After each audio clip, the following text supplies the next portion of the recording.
The man convicted of killing his 48-year-old wife will be sentenced today.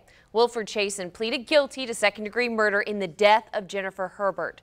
Last October, police found her body at the couple's home in Bartram Park. Our Troy Kless was inside the courtroom for this sentencing. He joins us now with an update.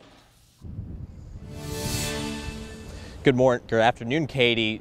Wilford Chason was sentenced to 50 years in prison, and he didn't say much during today's sentencing, but he did say that he was remorseful, but words could not express his sorrow for what he did.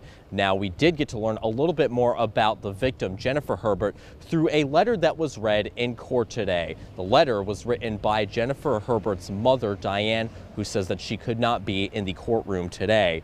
Now, she did mention that her letter stated she had hopes of one day meeting her birth parents. That's what Jennifer wrote in that.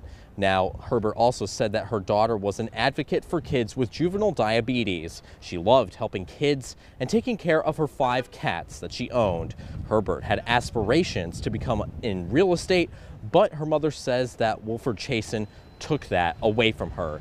Herbert's mom feared that Chason was actually coming for her when she learned that he was arrested in Flagler County, where she lives. Herbert says that Chason was verbally abusive to both of them. Still plenty of emotions in that letter that was read today. And Chason issued his apologies before he is starting to serve again that 50-year sentence for this crime. We'll have a recap of today's sentencing that's later tonight on First Coast News at 5.